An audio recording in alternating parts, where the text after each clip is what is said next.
Welcome to the show, ladies and gentlemen. I am your host, your girl, the one and only Tiffany E, aka Smackdown TV2, and I am here to give you guys all of the tea when it comes to wrestling and maybe a little bit of odds and ends in between there.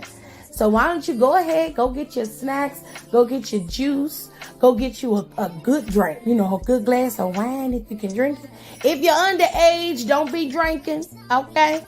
Go on and get you some juice or something and sit back and listen as we kiki and holler about wrestling.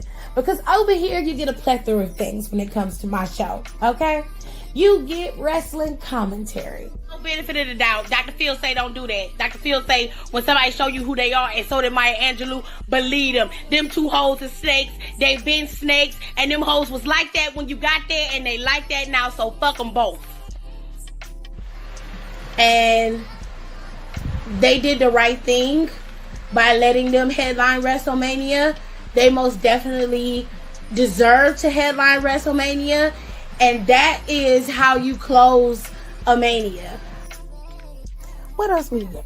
You'll also get a weekly recap of every single show that WWE has to offer. Monday Night Raw after show, NXT after show, and of course a Friday Night Smackdown after show. You'll also get a recap of all the Big 5 PLEs. I even do the Saudi shows for you. And then, if it's good and worth the time, I may even throw a little AEW in there. But of course, I will do my best to make sure I recap as many PLEs as possible. If I don't have it, then I'll throw it to one of my friends who do know it. We also cover pop culture, and we have really good time over here with lifestyle and just giving advice. So, if you're ready, it's showtime, and that is on the Ancestors, baby.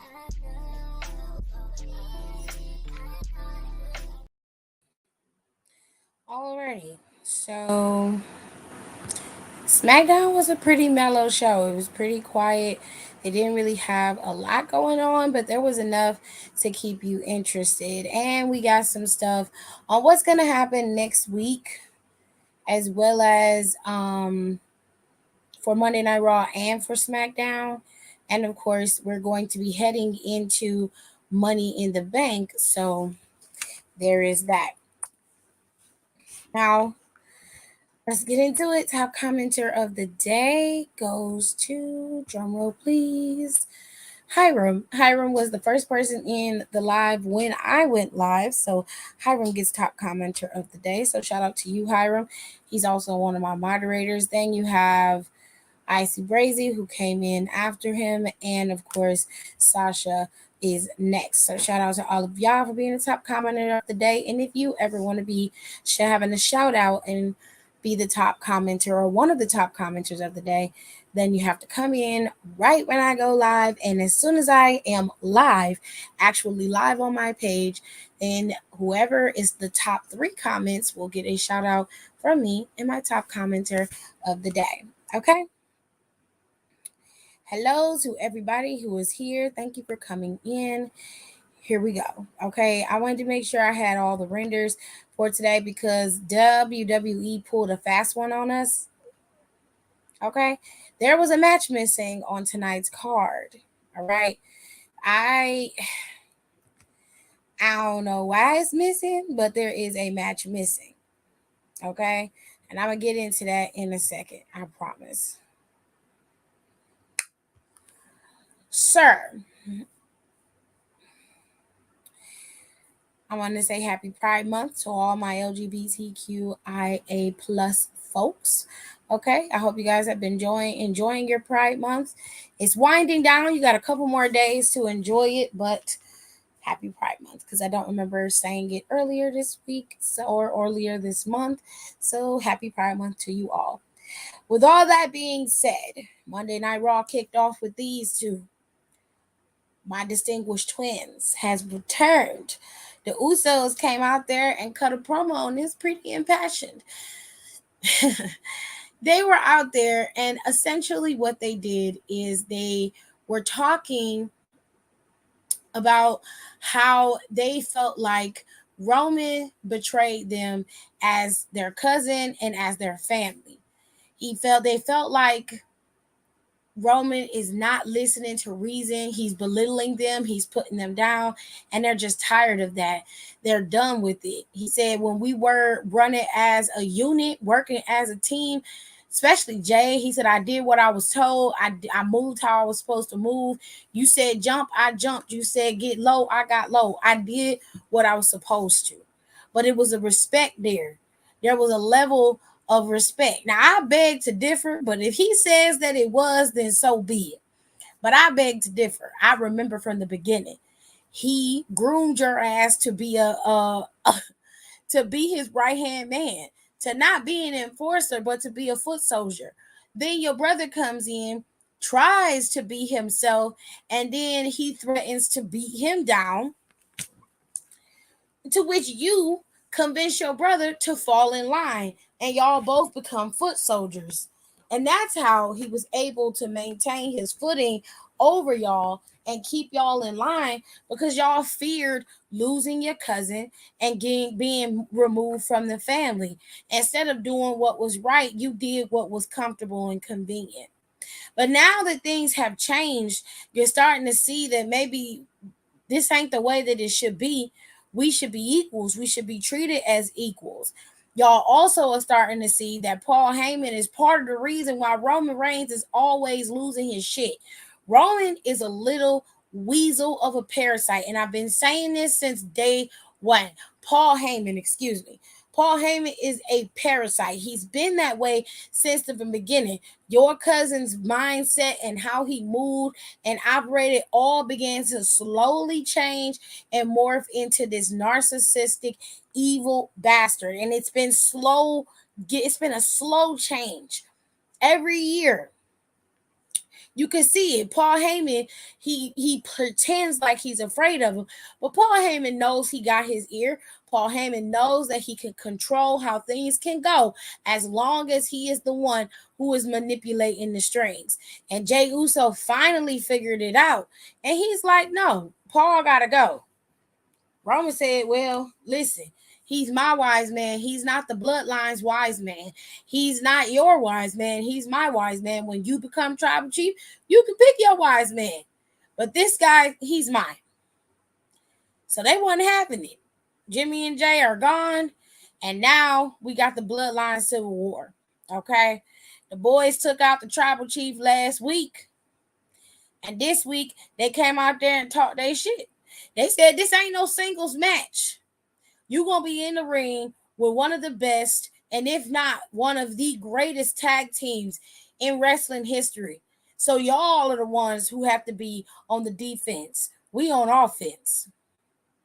This is where we reside. This is how we move on a regular basis. This is easy for us. You are the one who has to learn how to play nice with Solo. So we'll see y'all at Money in the Bank in London. The Uso Penitentiary is returning. They cut their promo and then they took their asses to the back. Now, for whatever reason, there are two things that was wrong with tonight's show.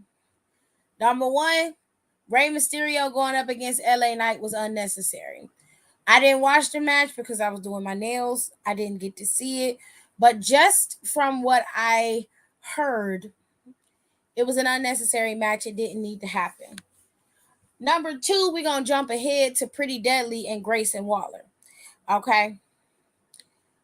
Pretty Deadly ended up having a segment with Grayson Waller on the Grayson Waller effect. Why? I don't know.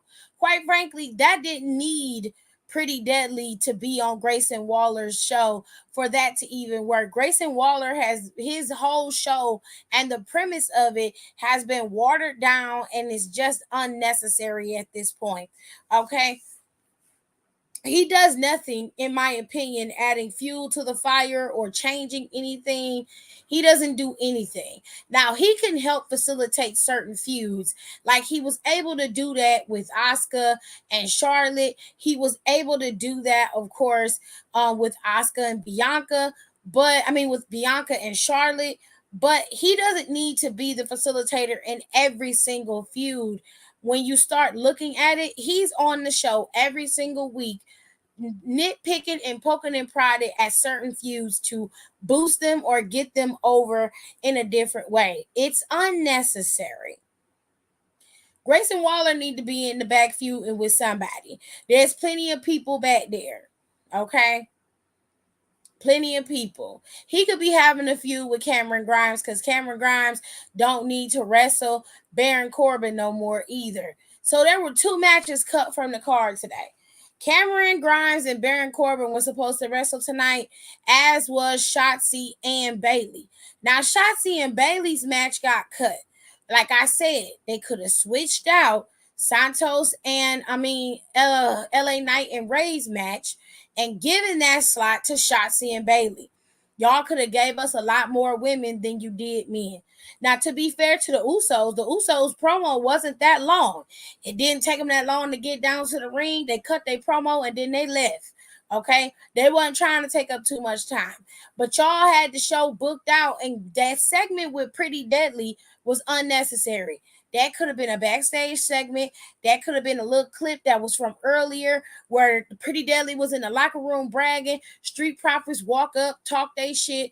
Boom. Segment is set. Match is set. Match didn't have to be long either. No shade to the Street Profits. But you could have had the Street Profits lose via the Pretty Deadly cheating, which is what happened, without it being so extra and Grayson Waller and all this extra filler. You put him out there for no reason. It was unnecessary.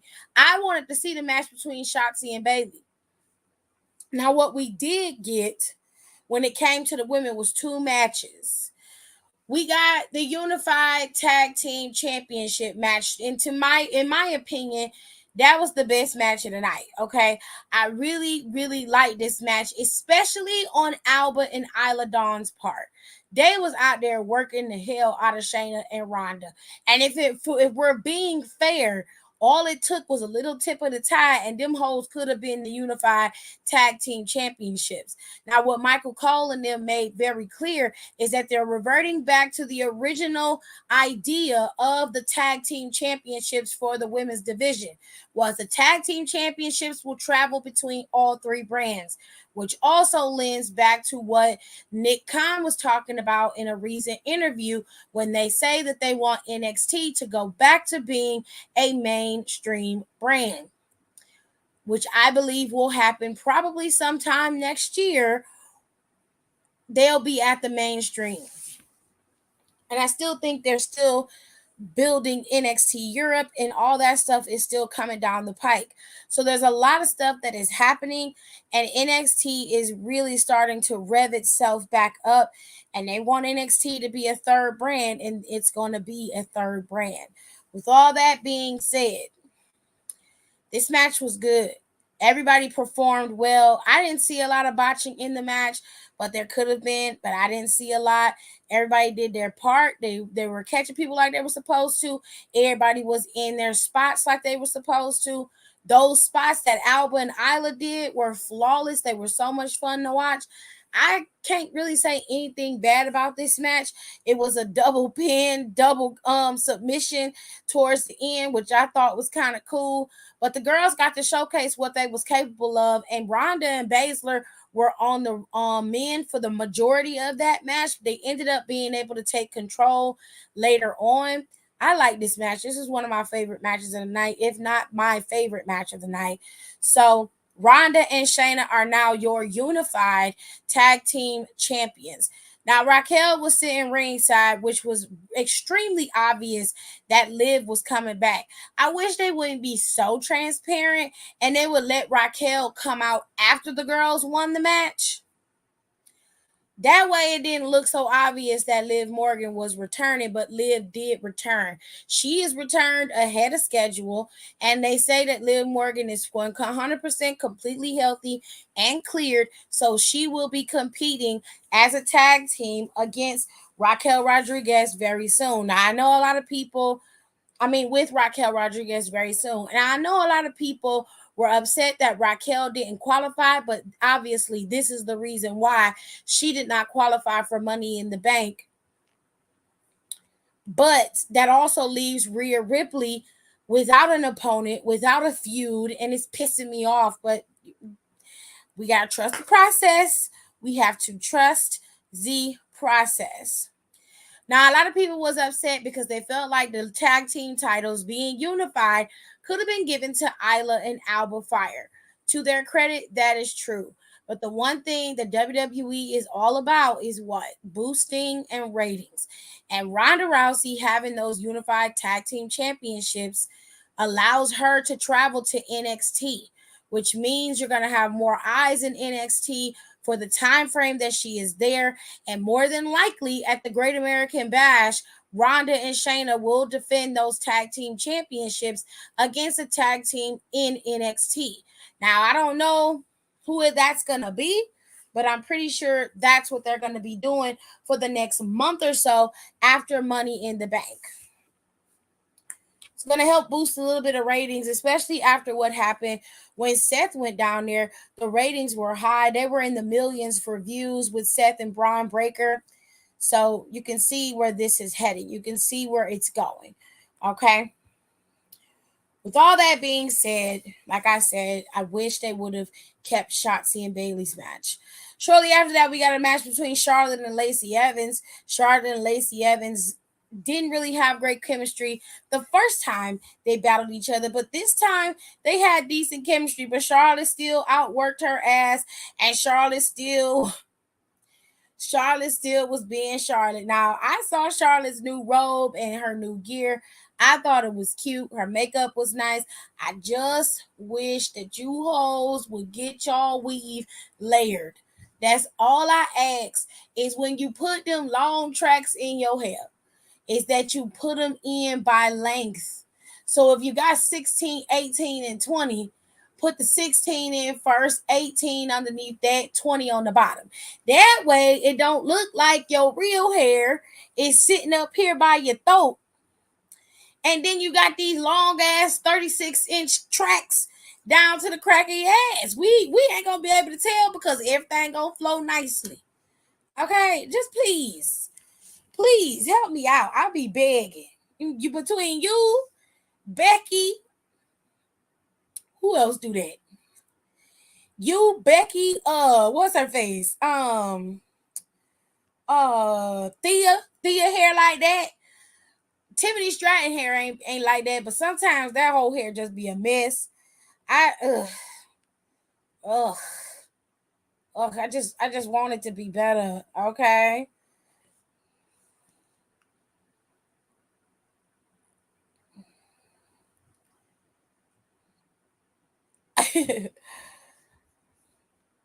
Hello, Rico. Kenny said, I agree. He's been having talk shows since he got there, but I'm ready for the crack lip shyster to have a match. He need to do something. And he's not even being his normal antagonistic self in those matches. You know what I'm saying? Like he's not giving what he normally give in that environment. Like I really want him to be the annoying nuisance that he was in NXT because what he's giving now is not worth watching.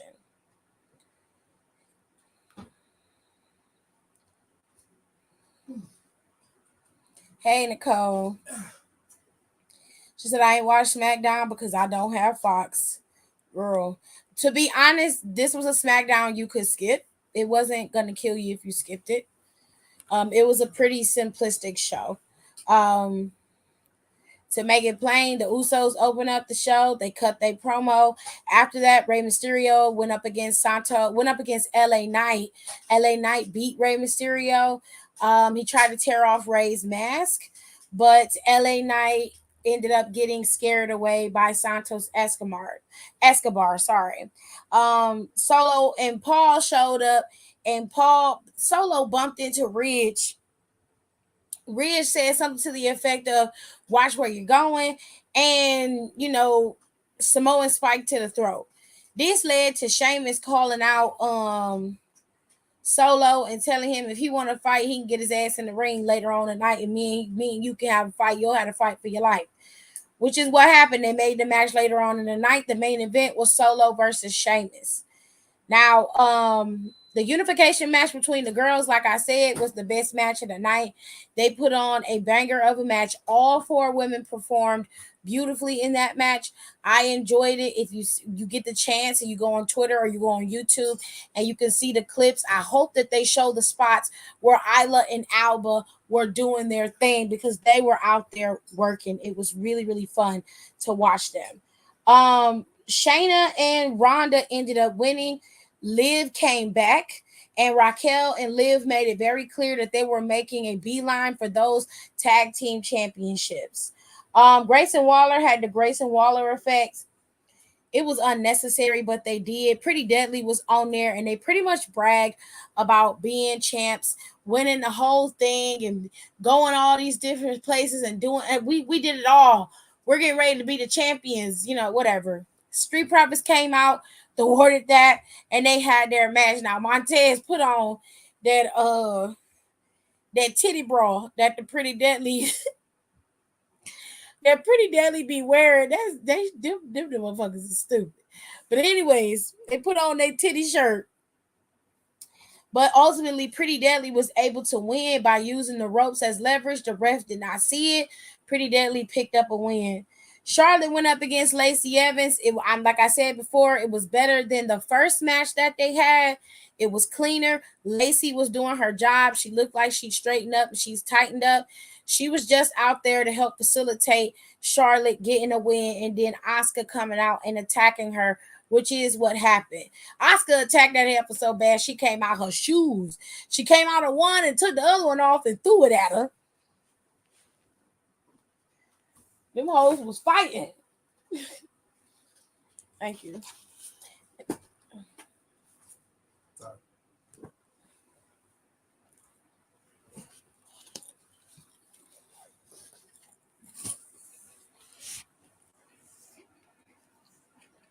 Anyways.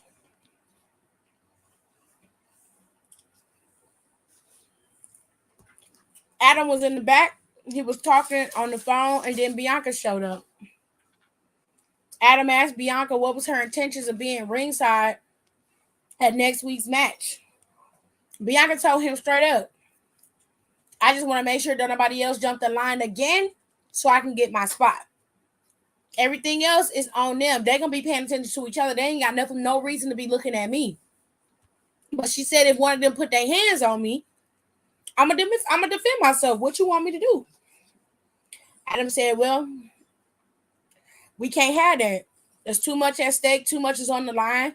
So you've been barred from ringside. Listen, I have to do what I have to do to protect the integrity of the match. He said, you got to trust me. Bianca like, okay, so like how I trusted you the last time. I trusted you the last time, and next thing I know, another bitch got my slot. She said, okay. Now,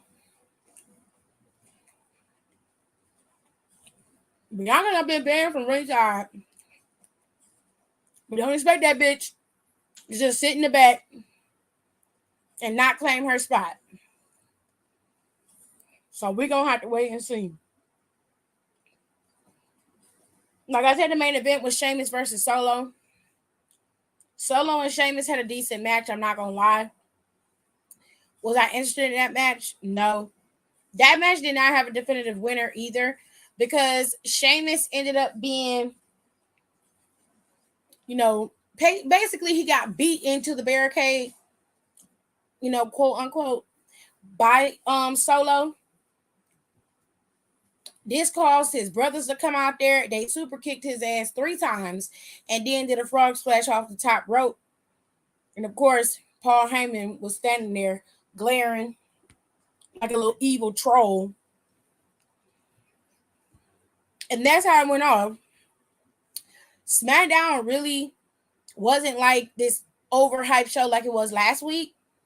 It was simple. It was straight to the point, but it was a decent show to watch.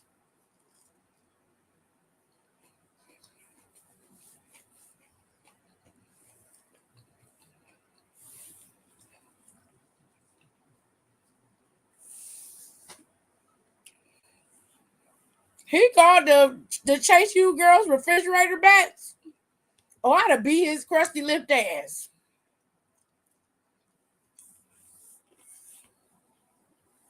Calling me a wide back. Yo, mama.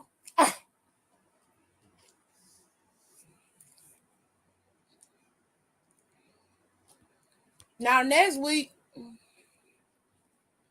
Roman is coming back next week. I don't know why he on hiatus this week. He probably trying to recover from all them super kicks. Next week, you got 2 title defenses. Charlotte and Asuka will compete for that WWE Women's Championship and the Undisputed Tag Team titles. Pretty Deadly and Kevin Owens and Sami Zayn are going to compete for those. Of course, you're going to have the women's. It's going to be a summit on Monday for the women, right? They might do the summit for the men Friday. That might happen during Grayson Waller effect when he's supposed to have somebody on there next week too. Logan Paul. Yeah. Thank you. Logan Paul, dumbass, supposed to be on there next week. So all of the men for the Money in the Bank probably going to come out next week during that segment. The Money in the Bank summit is going to be on Monday for the girls. What's his name? What is that little bitch's name?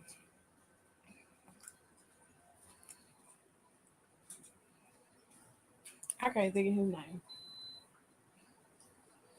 Oh, Dominic Mysterio was supposed to confront Cody Rhodes next Monday. Also, Seth Rollins is supposed to give an update on his condition per the double attacks he's been getting from Finn Balor. Probably going to see Alpha Academy and Viking Raiders again Monday. And they're probably going to bring out Indu Sheer again Monday and do some filling up other slots of Monday Night Raw.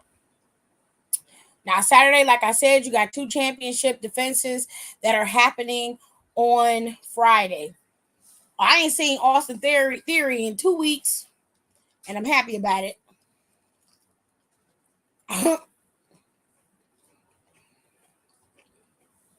So I guess they'll figure that shit out. And then Saturday, Money in the Bank is Saturday. It's going to be at the O2 Arena in London, England. And it's going to start at 3 p.m. Eastern Standard Time, 2 p.m. Pacific, because it's over in London. Do not forget, it's going to start at 3 in the afternoon, not 8 in the evening. You're going to have Cody going up against Dominic Mysterio. The girls are going to be fighting. It's 6 women in this match. I feel like they should add a 7th. To make it even, but whatever. Vega, Lynch, Bailey, Sky, Stratus, and Stark will all compete for the women's Money in the Bank. For the men, you've got Paul, Ricochet, Nakamura, Knight, Escobar, Butch, and Priest all competing for the men's Money in the Bank. And then the big kahuna is Finn Balor is going to be taking on Seth freaking Rollins for his World Heavyweight Championship. And of course, the main event is the Bloodline Civil War. Roman and Solo will face off against the greatest tag team in WWE history, the Usos. There you have it. There you have it. What? I ain't had to see his cheap ass in the last 2 weeks, and I'm very happy about that. Thank you, Uncle Trip Trip. Shit.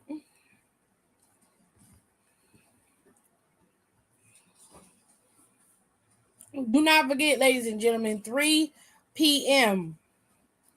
3 p.m. is when the show starts. The pre-show is probably going to start at 2. So I usually have my Peacock on I usually keep it on all day because the servers, well, you'll get on the last end of those servers and you'll have that shit buffering throughout the show. Nah, I be sitting there waiting. Perks.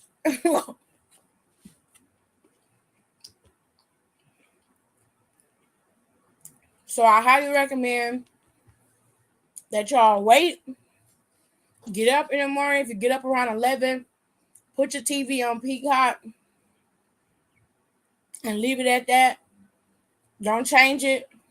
Make sure you, like, right when they get ready to set to go live, put it on the pre-show and leave it there. The TV will do its thing and it will naturally go to the next show, which will be Money in the Bank.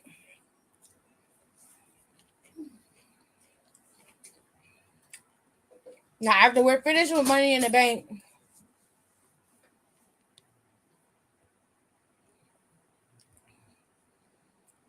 NXT Great American Bash is next.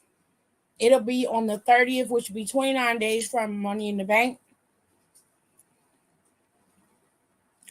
SummerSlam will be on the 5th of August, which will literally be 7 days from Great American Bash. And then you're going to have Payback on September 2nd. Okay? So a lot going on. It's a lot. I'm going to get up and my clock usually works throughout the show just fine. Girl, I hope you meant clock. Because that don't say clock, babe. That say something else. Oh, it's so much going on. It's spicy on this channel, honey. It's real spicy. I did not get to watch Impact yesterday.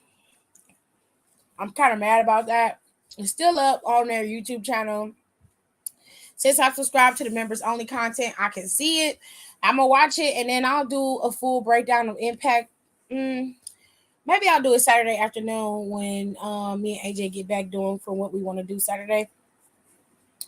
But Impact got a couple of shows, and I want to make sure I highlight Impact because Impact don't get the respect that they deserve. She said, "Nah, I meant that." Ew, Kitty. I don't say her cock usually works just fine. Kitty, pull yourself together. Anyways, there's a few shows that Impact is putting on this Friday. Today, they were in Atlanta for what they call their Summer Sizzler at Center Stage. They also will be in Atlanta tomorrow for a second show on June 24th, and that's going to continue the Summer Sizzler. They're going to be over in Australia on July 1st. Hold on a second.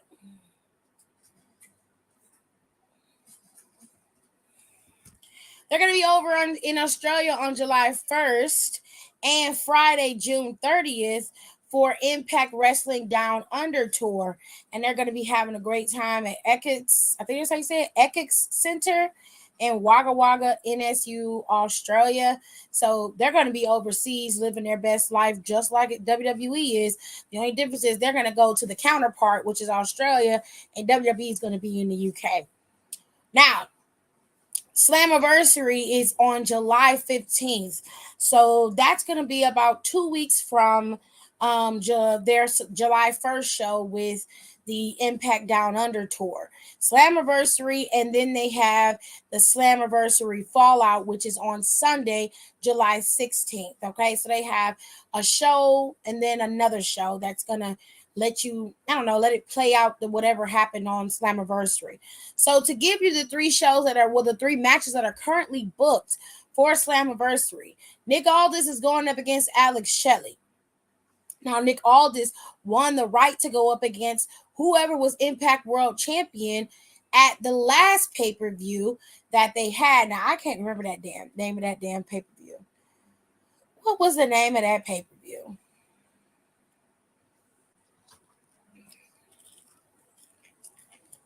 Oh, let me go to Impact's website. I can't think of it.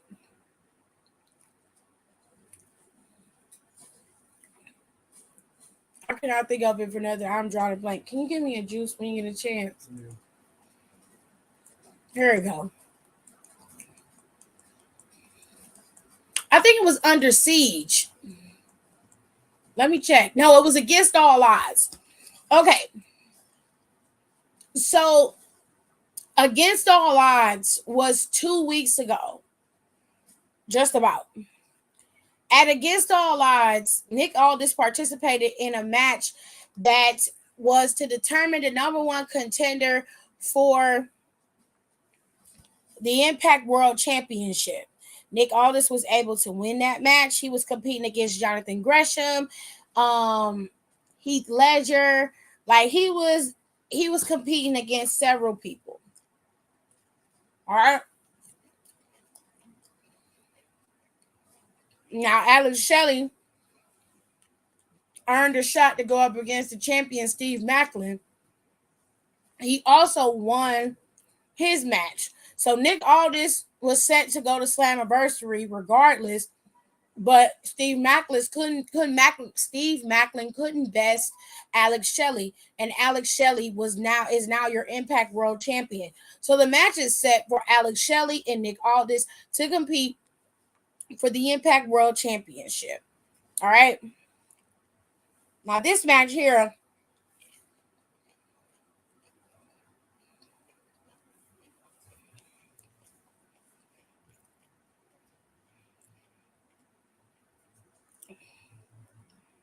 she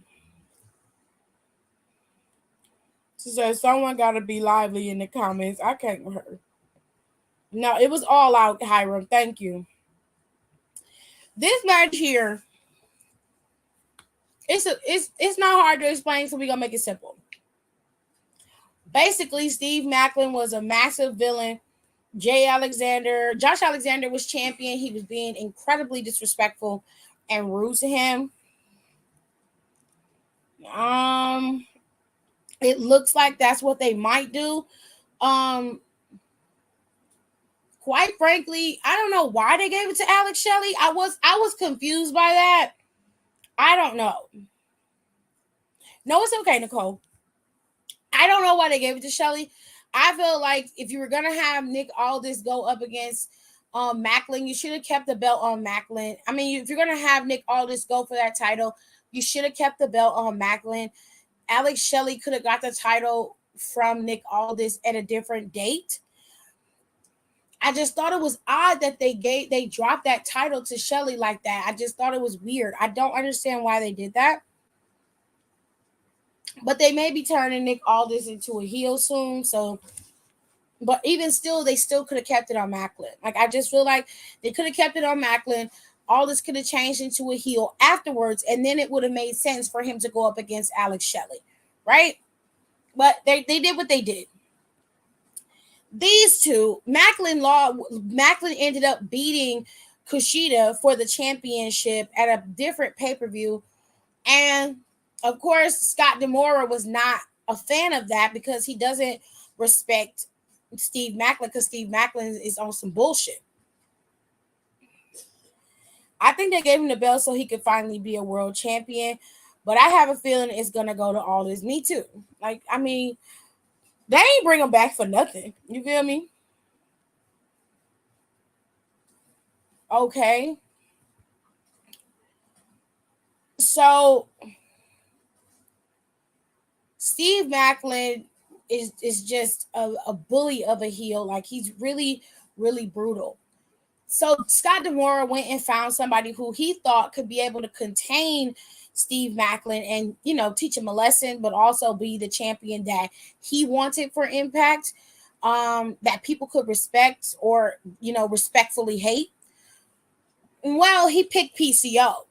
So PCO and Steve Macklin had this brutal match, which I believe was at Under Siege. They had a brutal match. It was bloody. Steve Macklin had a crimson mask for majority of that match, it was bad. It was a lot of blood. Like, he stapled PCO's mouth shut, and it was just a lot. It was a lot going on. So,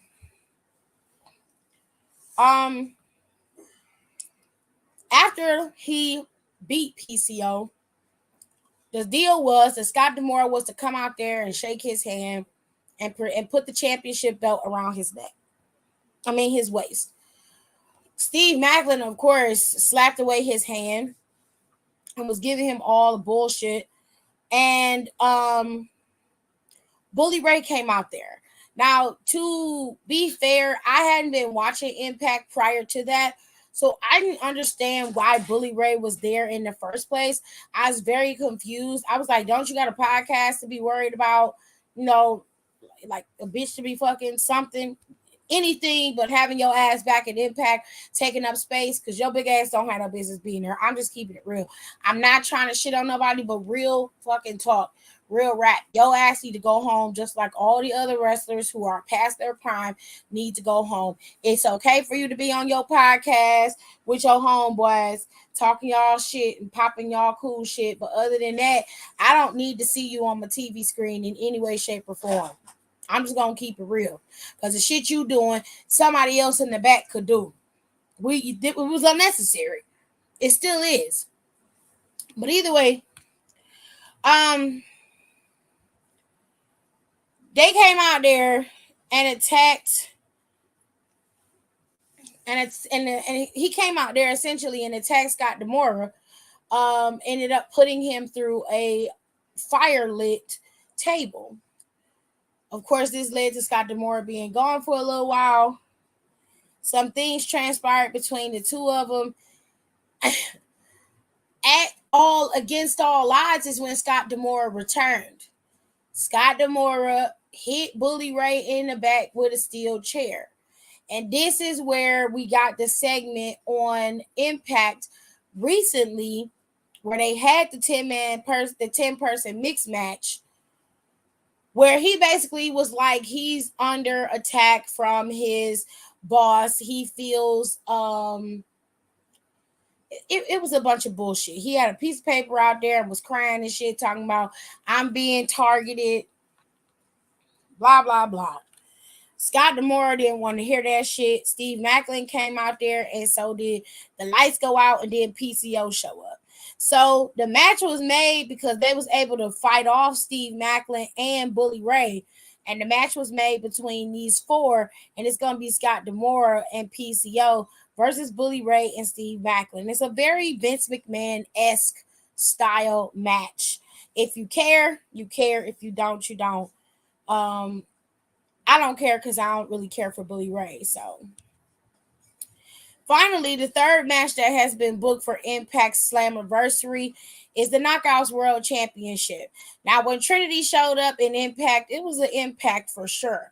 And what happened is little Deonna Purrazzo, the virtuosa, brought her ass out there and decided she wanted to put a little dig at Trinity and say, well, you know, you can come here and, you know, pop your gums and talk your shit and shake your ass. But if you're coming for me in my championship, that's one match you're just not going to be able to walk out of.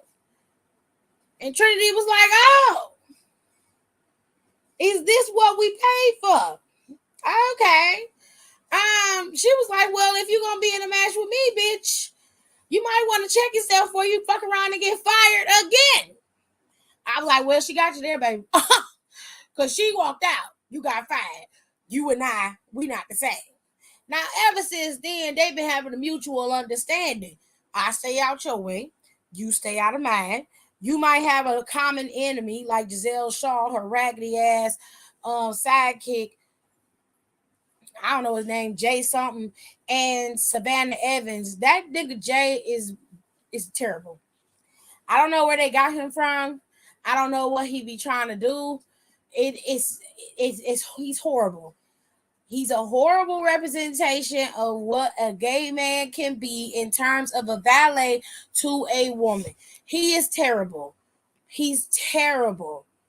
And if I was in the LGBTQIA community, I'd be embarrassed to see your ass on wrestling doing this shit here because goddamn, you could give something. You don't even give fashion. You don't even give good reading. You give nothing. You ain't shit. You can't even wrestle that well. Why is you here? You can't cut no promos. You can't do nothing right, sir. You act like you got shit in your ass every time you be walking around. It's like, god damn. Oh, why is you here? Go home, Roger. Please. Anyways, Trinity had a match at Against All Odds against Giselle Shaw, I believe it was. No, it was a tag team match. Giselle Shaw and Savannah Evans went up against Deonna Purrazzo and Trinity. They fought together as a team. They were able to team successfully with each other to compete against Giselle Shaw and Savannah, and they were able to win that match, which I believe Trinity is the one who got the pin. Now, Trinity challenged Deonna Purrazzo before this tag team match to have a match at Slammiversary for the Knockouts World Championship, to which Deonna Purrazzo accepted. Now, Trin got there before Purrazzo. Well, she got there. Yeah, she got there when Purrazzo won the championship after Mickie James vacated it. So she was still going up against Jordynne Grace. So Trinity's been there for a little bit. She's been there for a little bit. I think they had Beyond Glory, if it was Beyond. I don't know. Their names for their pay-per-views be fire as hell. Like, they really do.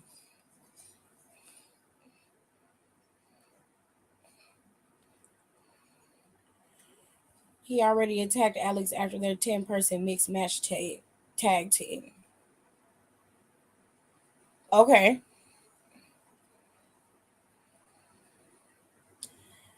The reason why I mentioned Nick Aldis turning heel appropriately was because it didn't make sense to turn him heel now when you had a strong heel in Steve Maclin as a champion. They wasted Nick Aldis as being a face and then turning him heel. That's what I was saying. So as far as him attacking Alex Shelley after the match, that was inevitable. They have to make it worthwhile. They can't have it so it's even kill for both of these men. It's got to have some type of animosity between the two of them.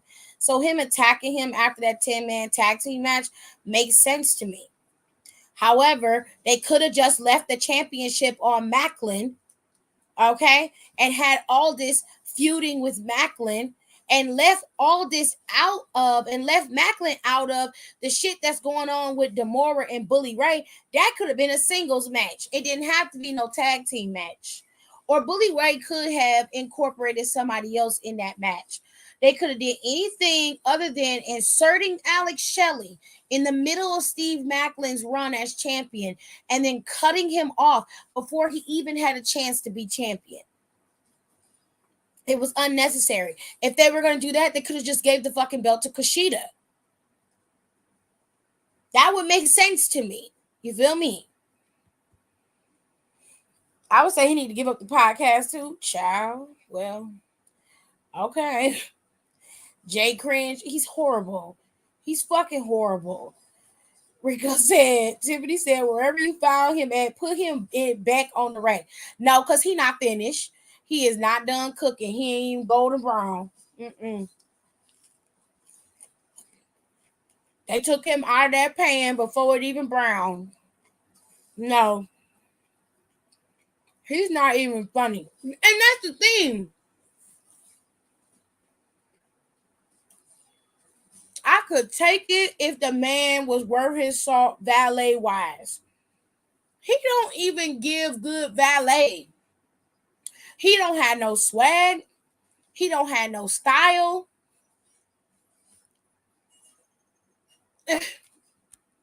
Savannah Evans makes sense to me. She's an enforcer. She's a bodyguard.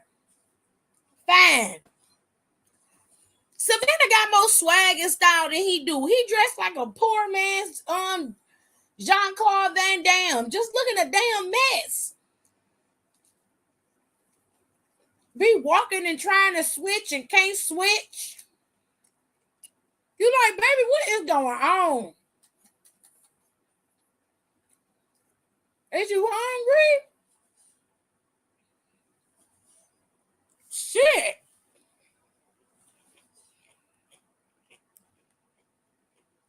Child, he ain't even cooked. Okay? He is giving raw chicken. Okay?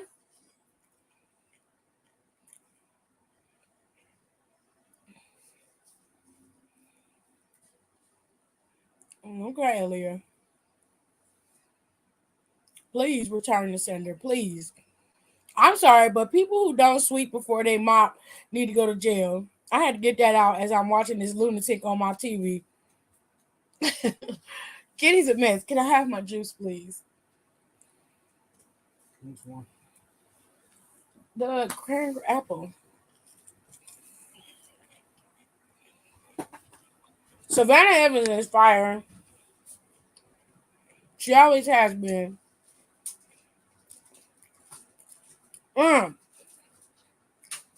Potato salad with raisins. Are you sleepy? A little bit.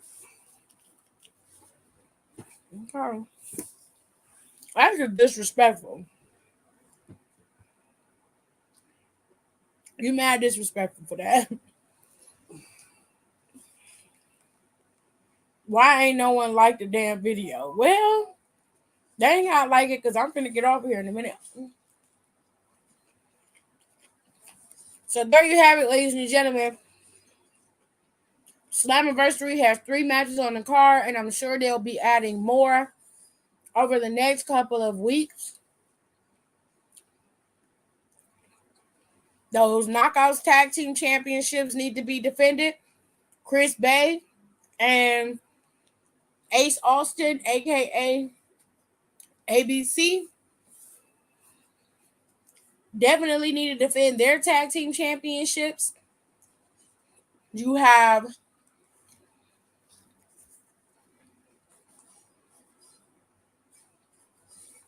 hold on.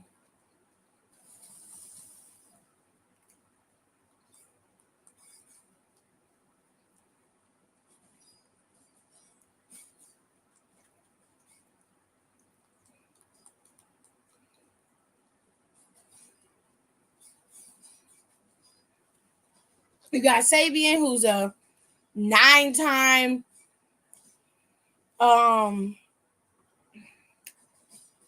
what is it, the X Division champion?